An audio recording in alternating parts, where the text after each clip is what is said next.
An explosion doesn't begin with sound. It begins with imbalance.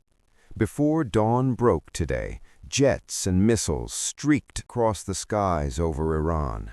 A coordinated assault, launched by the United States and Israel, struck military installations, command centers, and strategic targets deep inside Iranian territory. Smoke rises over Tehran. Airspace is in chaos. Civilians flee. This is not a skirmish. This is a major, ongoing military operation. On live broadcast, President Donald Trump described the offensive as a mission to eliminate existential threats emanating from Iran's missile and nuclear programs.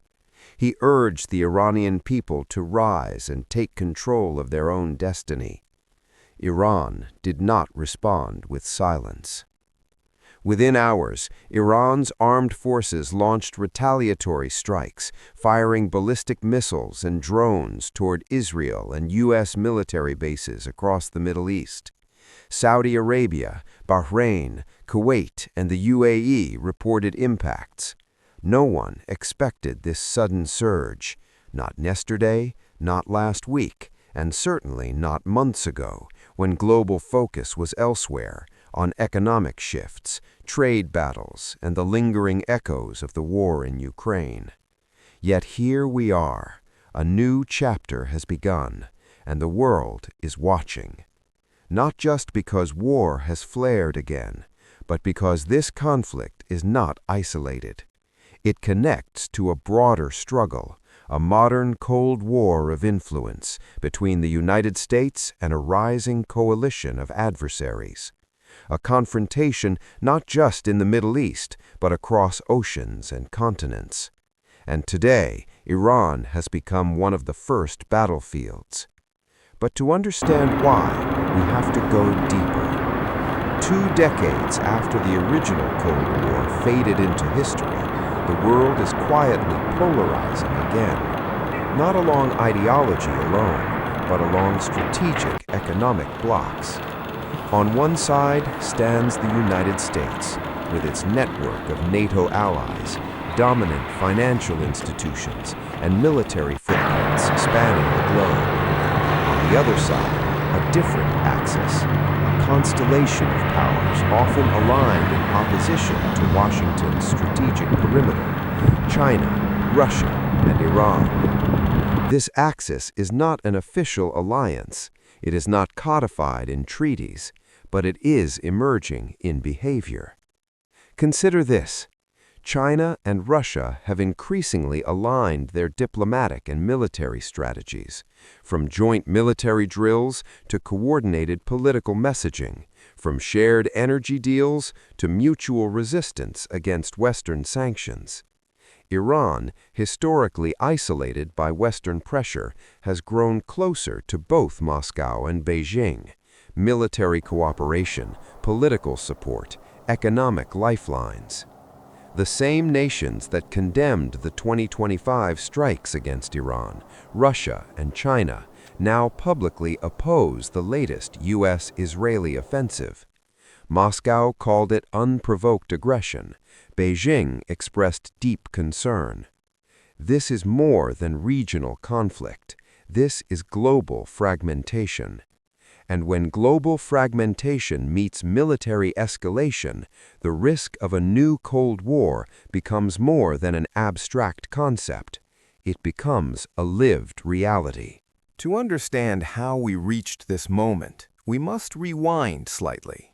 For years, tensions simmered between the United States and Iran over nuclear development, missile capabilities, proxy conflicts in Yemen and Syria, and regional influence. Previous U.S. strikes on Iranian nuclear sites and defense infrastructure, going back to negotiations and military actions, set a precedent.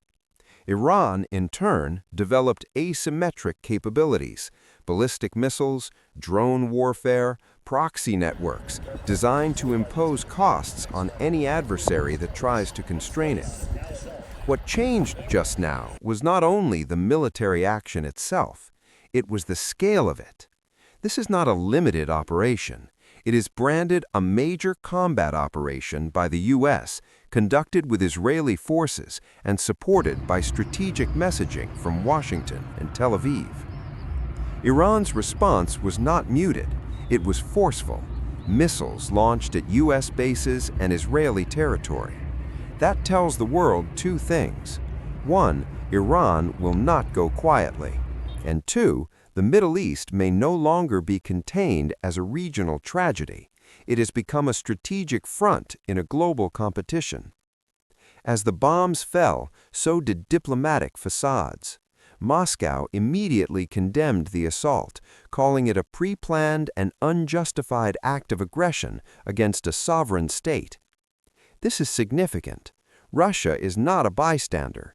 It is one of Iran's most important strategic partners, especially in defense, intelligence cooperation, and economic exchange.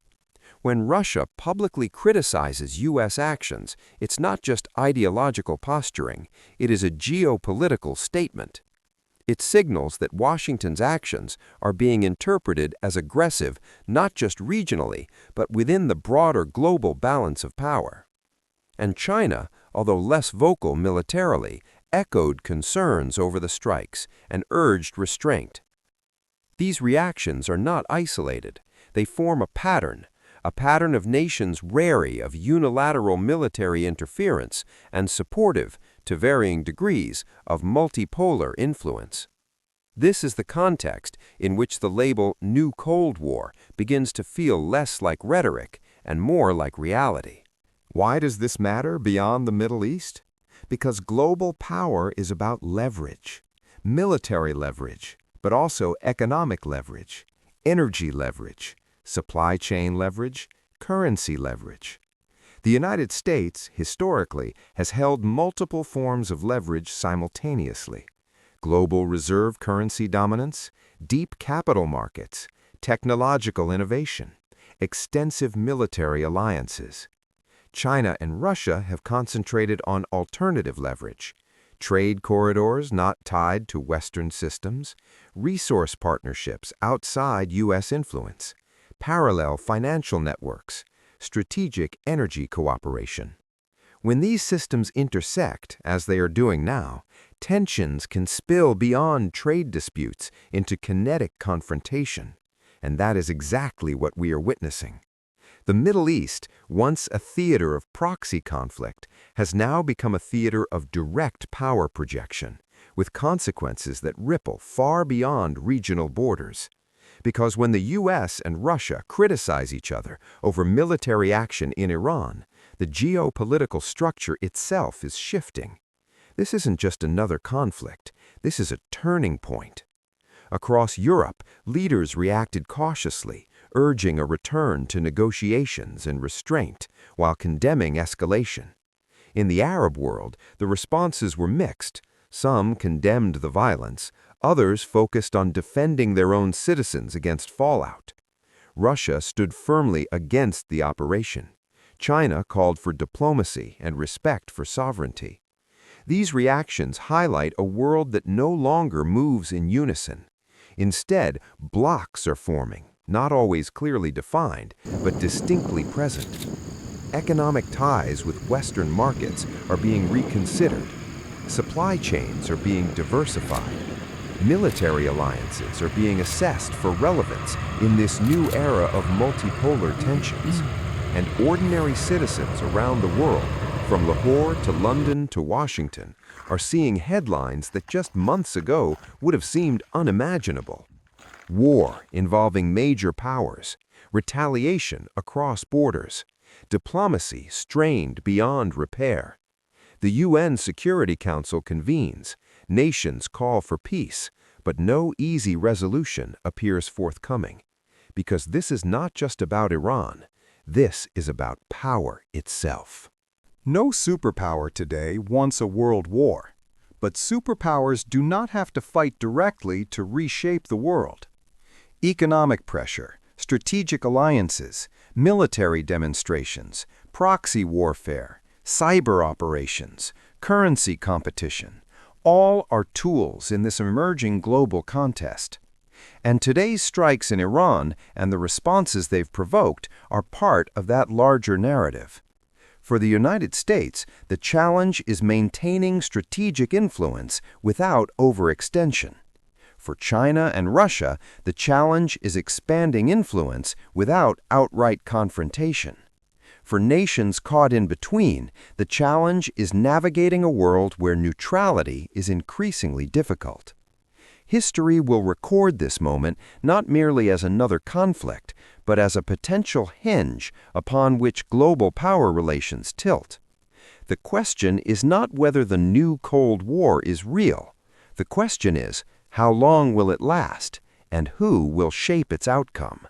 Because the battlefield may have started in the skies over Tehran, but the real struggle is for the future of global order.